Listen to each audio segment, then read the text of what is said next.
तूफ़ानी बारिश ने तो मेरी ज़िंदगी को जहन्नुम बना कर रख दिया था। मुझे हर हाल में अपनी मीटिंग के लिए कोलकाता से मुंबई पहुंचना था, लेकिन तूफ़ानी बारिश ने सारी फ़्लाइट कैंसिल करके रख दी थी। इसलिए मजबूरन भागम-भाग मुझे रेलवे स्टेशन जाना पड़ा। मुंबई की टिकट मैंने अर्जेंट ही खरीदी थी, इसलिए मुझे स्लीपर क्लास की टिकट मिली थी। अगर मेरी मीटिंग न होती तो मैं कभी भी स्लीपर में सफ़र करने के लिए तैयार न होता। अभी भी ट्रेन के आने में पौन घंटा बाकी था। मेरा ड्राइवर मुझे स्टेशन छोड़कर जा चुका था, इसलिए मैं हावड़ा जंक्शन पर बैठा था। रात का समय था और रात के 1 बजे सिर्फ 6 मिनट के लिए यहाँ पर ट्रेन ने रुकना था और अभी 12 बज रहा था। रूटीन से ज़्यादा आज स्टेशन पर सन्नाटा छाया हुआ था। शायद रात के समय 1-2 मुसाफिर ही ट्रेन के इंतज़ार में होते थे। बारिश अभी भी बहुत तेज़ हो रही थी कि मैंने एक खूबसूरत लड़की को स्टेशन के अंदर आते देखा था। लेकिन अजीब बात तो जो थी वह ये थी कि उसने अपना चेहरा एक कंबल से छुपा रखा था। बारिश में पूरी भीगी हुई थी। वह बड़ी ही घबराहट में इधर-उधर देख रही थी। जिस बेंच पर मैं बैठा था वह खाली थी। कुछ दूरी पर एक और बेंच था, लेकिन वहाँ पर कुछ और लड़के बैठे हुए थे। वह लड़की बैठने की जगह ढूंढ रही थी। उसके हाथ में एक छोटा सा बैग भी था। उसने मेरी सीट की तरफ देखा तो धीरे-धीरे कदम बढ़ाती हुई मेरे बेंच के पास आकर एक कोने में बैठ गई। फिर अपने पास से फ़ोन निकाला, उसमें कुछ मैसेज करने लगी। मैंने एक नज़र उस पर डाली थी। उसका चेहरा नाक के नीचे से छुपा हुआ था, लेकिन आंखें बिल्कुल साफ दिखाई दे रही थीं। बड़ी ही खूबसूरत हसीन आंखें थीं।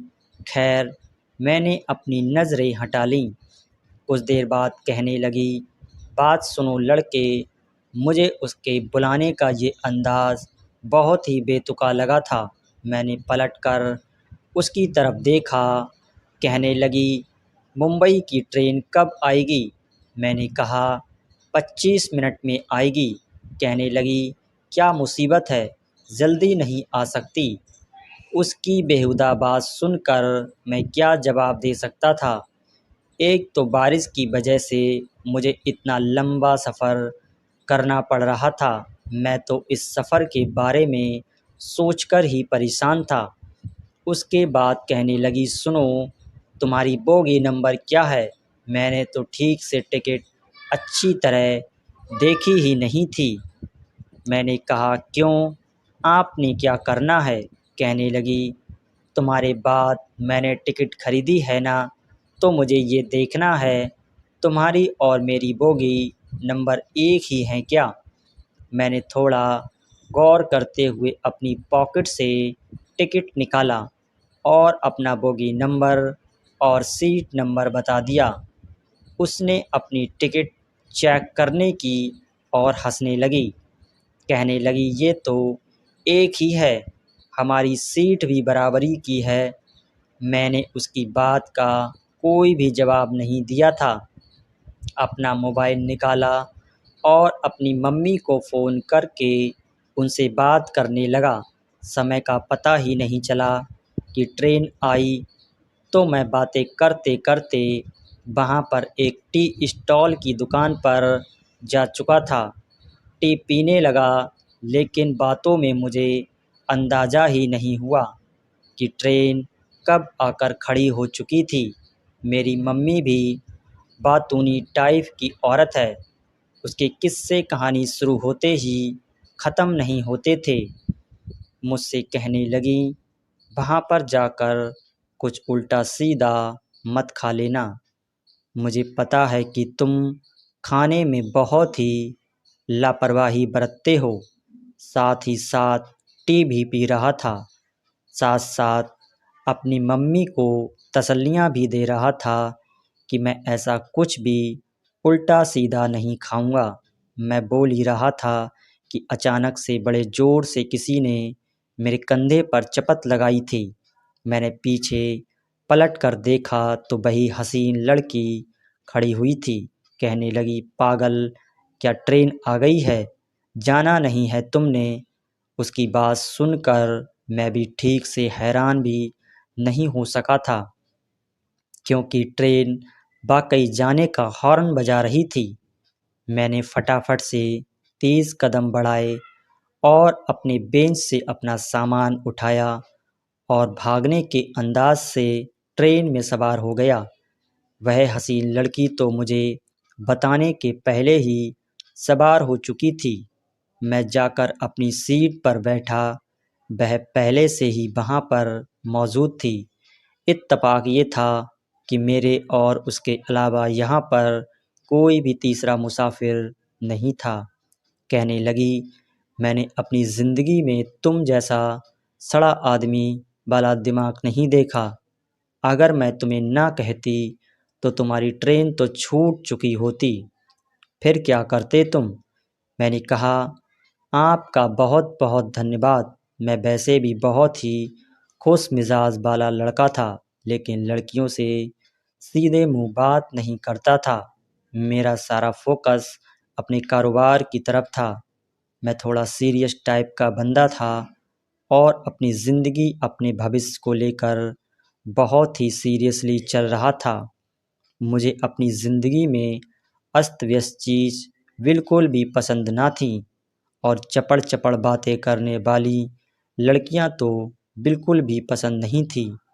रात के 3 बज चुके थे, इसलिए मैंने यही ठीक समझा कि मुझे सो जाना चाहिए।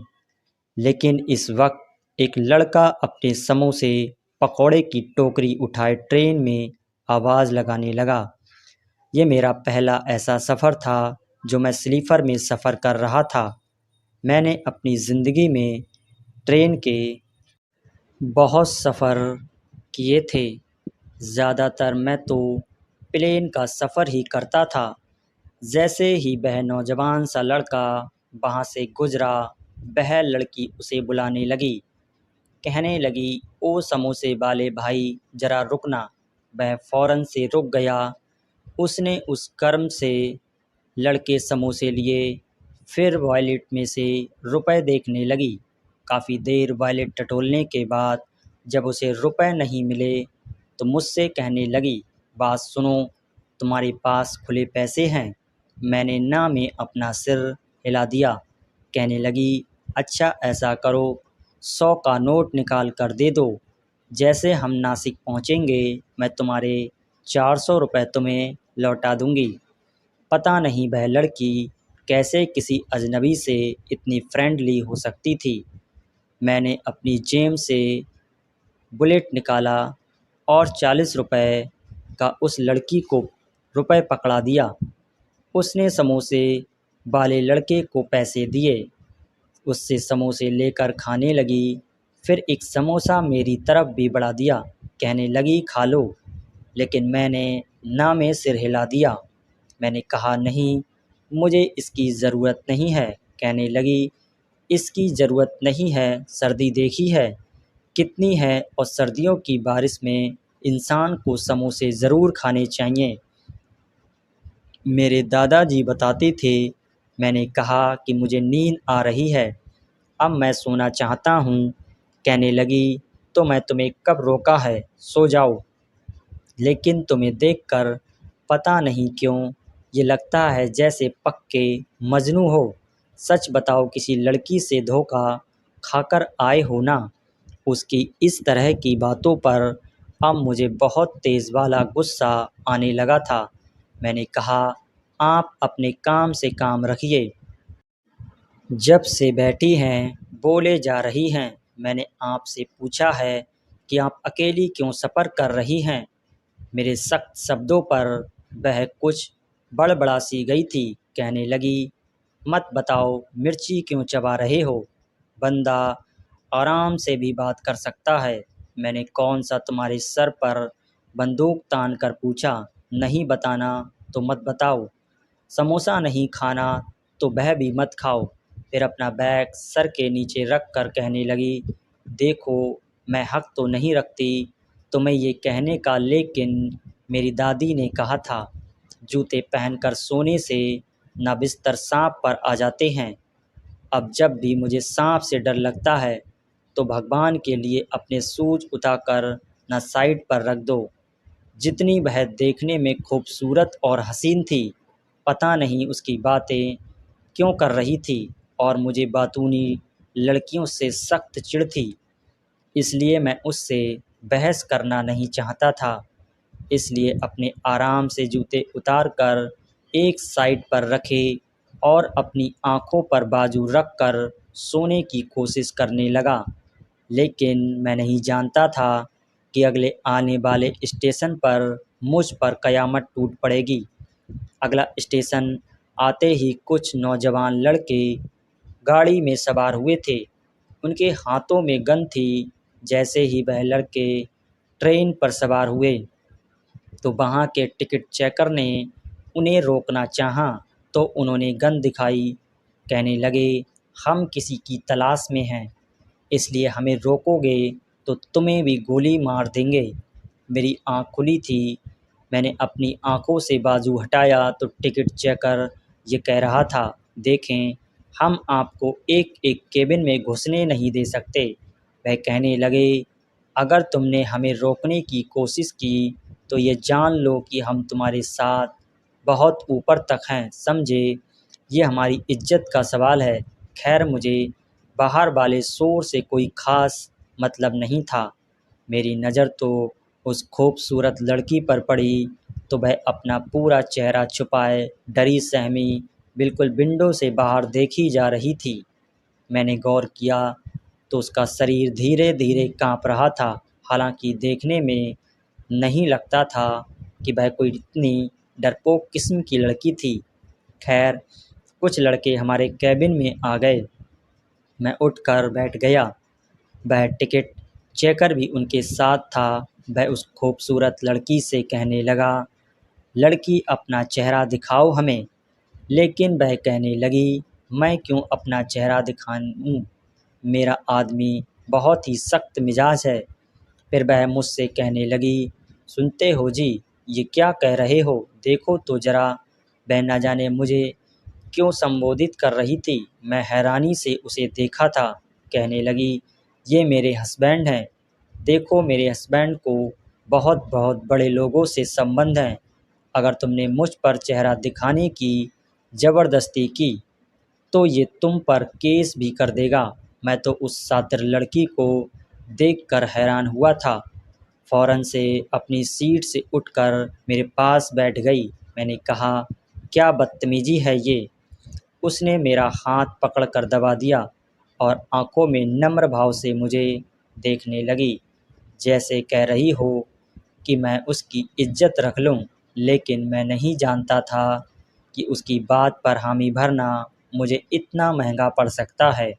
मैंने कहा, हाँ ये मेरी बीवी है। मैं इस बात की अनुमति आपको नहीं देता कि आप मेरी बीवी को यूं बेइज्जत करके उसका चेहरा देखने की कोशिश करें।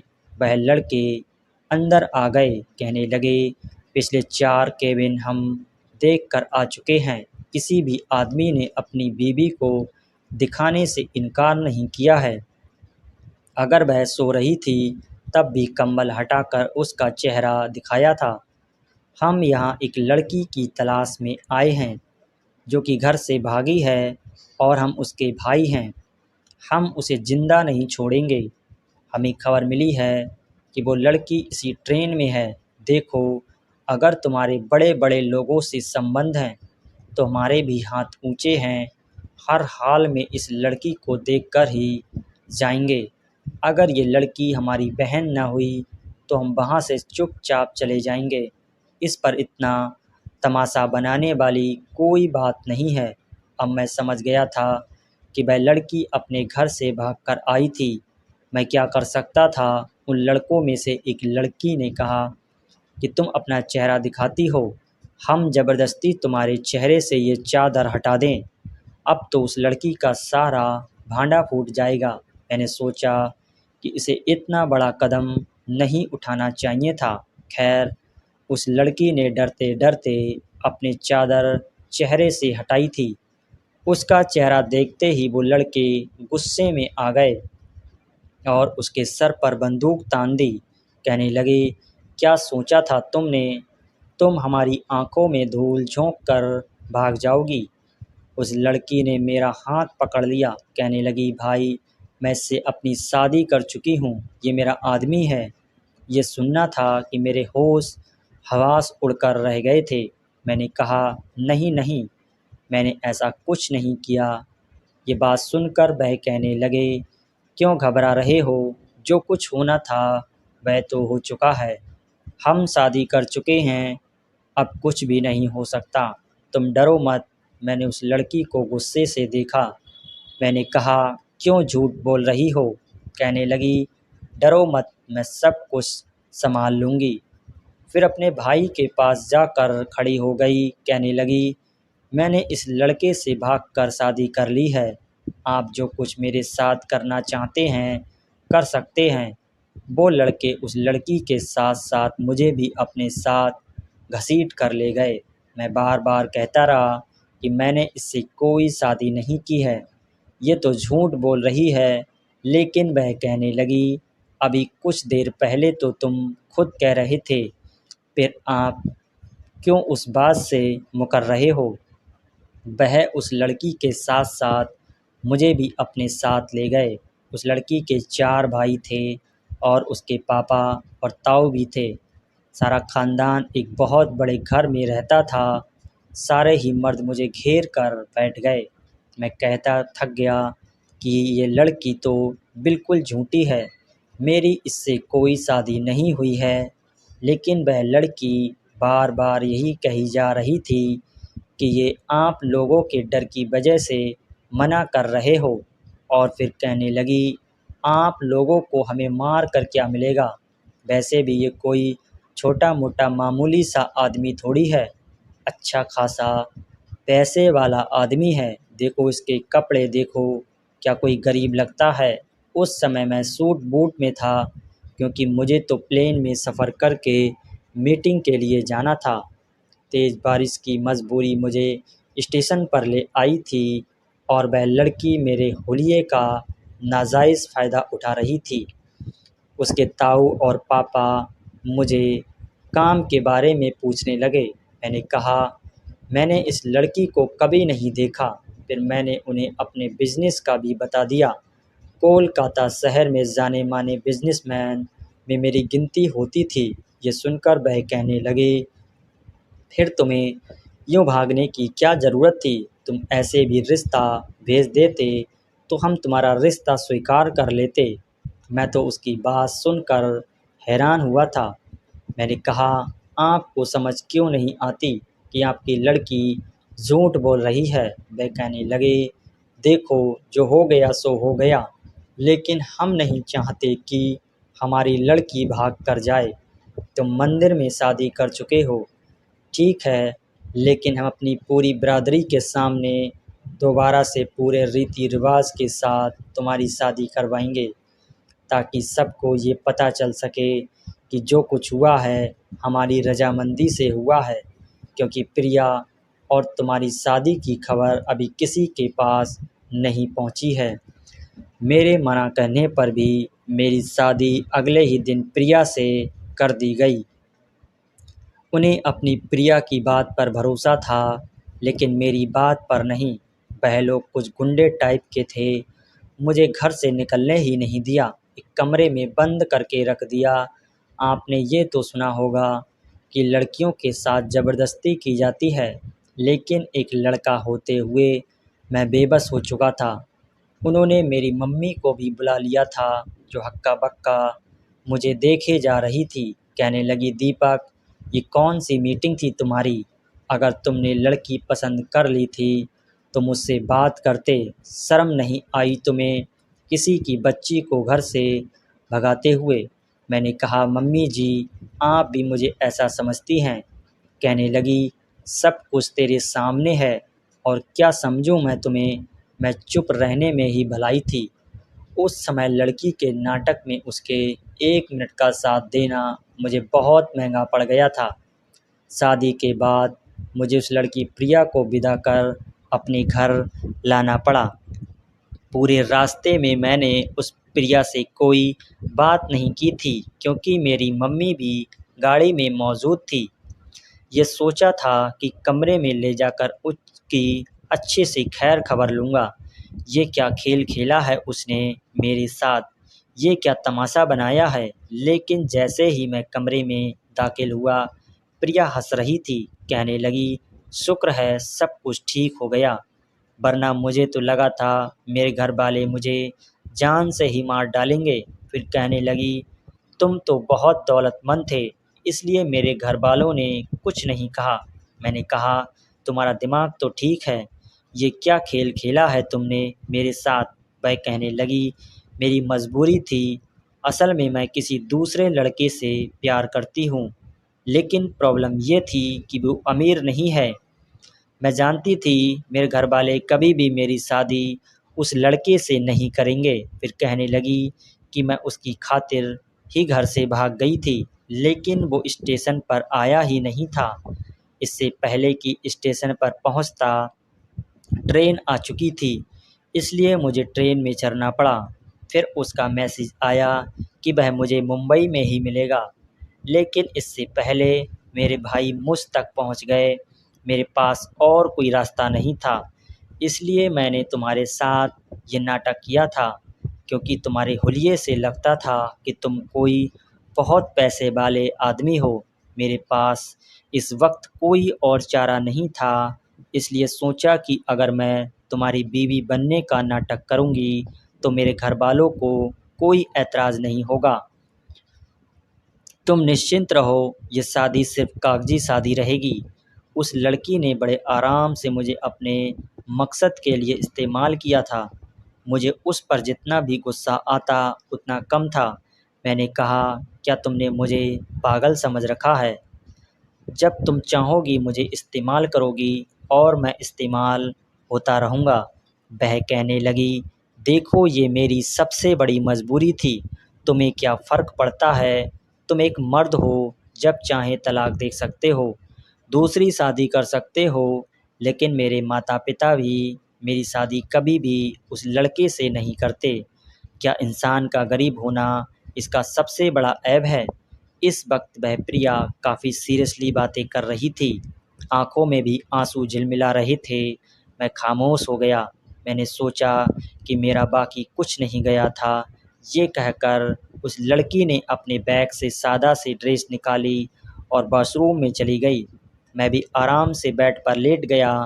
वॉशरूम से बाहर आई तो सादे कपड़ों में सोफ़े पर जाकर लेट गई। कुछ दिन यूं ही गुजर गए थे। फिर मैंने उसे कहा फिर मैंने उसे कहा कि कहाँ है तुम्हारा राहुल? कहने लगी कि उसके पिताजी बहुत ही सख्त हैं और उन्हें भी शक हो गया है कि वह मुझसे प्यार करता है। फिर कहने लगी, असल में मेरे भाई बदमाश टाइप हैं ना, तो हर कोई डरता है उनसे, इसलिए उनके पिताजी ने उस पर सख्ती की है। अभी वह मुझसे शादी नहीं कर सकता, लेकिन तुम देखना, एक दिन उसके पिताजी का शक ख़त्म होगा तो तुम मुझे तलाक दे देना और फिर वह लड़का मुझसे शादी कर लेगा। तुम्हारी भी जान छूट जाएगी और मैं भी अपने राहुल के पास चली जाऊंगी।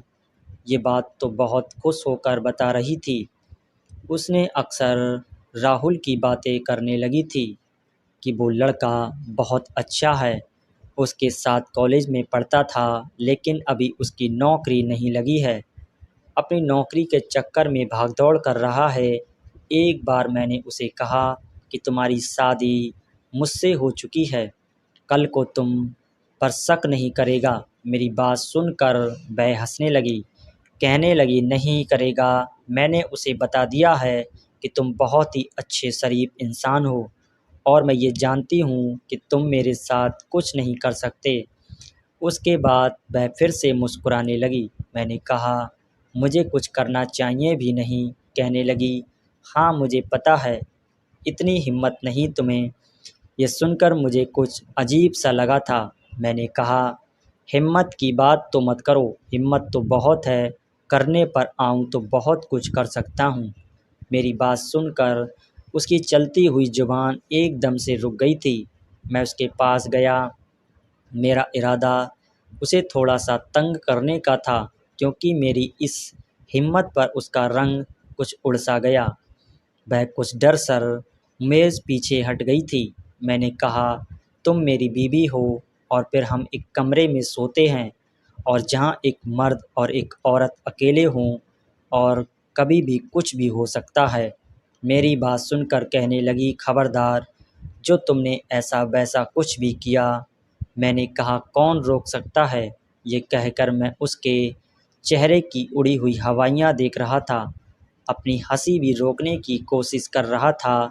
प्रिया, जो खुद को अब तक मुझ पर बहादुर साबित कर रही थी, मेरे कुछ शब्दों पर बेहद घबरा गई थी। कुछ देर तक मैं उसके चेहरे को देखता रहा। वह बेहद हसीन लड़की थी। फिर मैं जल्दी ही अपनी नज़रें हटा लिया और हंसने लगा। मेरे यूं बेतहाशा हंसी पर वह मुझे हैरानी से देखने लगी। मैंने कहा, मजाक कर रहा था तुमसे। मैं कभी भी एक ऐसी लड़की से कोई भी रिश्ता नहीं बना सकता जिसके दिल में कोई और हो, इसलिए चिंता मुक्त रहो। मेरी बात सुनकर उसकी जान में सांस बाहर आया था। कहने लगी, आगे से ऐसी मजाक मत करना। मैं कभी भी कुछ और नहीं सोच सकती। बहुत मोहब्बत करती हूँ राहुल से। मैंने कहा, हाँ मैं समझ सकता हूँ। जिसके खातिर तुम घर छोड़ सकती हो, उसके लिए तुम कुछ भी कर सकती हो। उस लड़की ने मुझसे 2 महीने का समय मांगा था। मुझे लगा बस 2 ही महीना है, लेकिन मैं नहीं जानता था जैसे जैसे समय गुजरेगा मेरे दिल की दुनिया बदलने लगेगी। उसका व्यवहार मेरी मम्मी के साथ बहुत दोस्ताना था। दोनों ही बातूनी टाइप की थीं। मेरी मम्मी उसके आ जाने पर बहुत खुश थी। मेरे साथ भी वह बेतुकी बातें करती रहती थी। एक बार मैं कमरे में आया तो वह चिप्स खा रही थी। ज़मीन पर चॉकलेट के रैपर भी पड़े हुए थे। कमरे का हुलिया भी कुछ बिगड़ा हुआ था, और प्रिया टीवी पर मूवी देख रही थी। मैंने कहा, ये सब क्या है? तुम्हें तमीज़ है? ऐसे रहते हैं कमरे में? डॉगी भी अपनी जगह पर बैठे तो उस जगह को साफ करके बैठता है। मेरी बात सुनकर हंसने लगी। कहने लगी, मैं जानवर नहीं हूँ, और वैसे भी मुझे ऐसे लोग बिल्कुल पसंद नहीं जो किसी मशीन की तरह से ज़िंदगी गुजारें, घड़ी की सुइयों के अनुसार सांस लें। कभी कभी जीवन में अस्त व्यस्त होना भी अच्छा लगता है। तुम्हें तो ज़िंदगी गुजारने का ढंग ही नहीं है। मैंने कहा, ज़मीन पर खाने पीने की चीज़ फेंकना, कमरे का हुलिया बिगाड़ना, क्या ये ढंग है ज़िंदगी जीने का? प्रिया कहने लगी, कभी तुमने अपनी ज़िंदगी पर गौर किया है? तुम्हारी ज़िंदगी में कोई जान ही नहीं है। बस सीधा ऑफिस जाते हो, ऑफिस से घर आते हो, हर चीज़ तुम पर परफेक्ट मिल जाती है, और तुम इसी में खुश हो जाते हो। कभी एक दिन मेरे साथ मेरे तरीके से ज़िंदगी गुजार कर देखो, तुम्हें पता चलेगा ज़िंदगी क्या होती है। मैं उसकी बातें सुनकर हैरान हो रहा था। अगले दिन रविवार था। मैंने कहा, ठीक है, कल का दिन मैं तुम्हारे साथ गुजार कर देख लेता हूँ। मुझे भी तो पता चले कि तुम्हारी ज़िंदगी क्या है। मेरी बात सुनकर प्रिया बेहद खुश हुई थी। कहने लगी, कल का दिन तुम्हें अपनी ज़िंदगी का यादगार दिन लगेगा। मैंने कहा, देखते हैं। ये कहकर मैं बेड से तकिया उठाया और उसके हाथ में थमाया। मैंने कहा, जाओ, जाकर अपनी जगह पर सो जाओ। प्रिया सोफे पर जाकर लेट गई।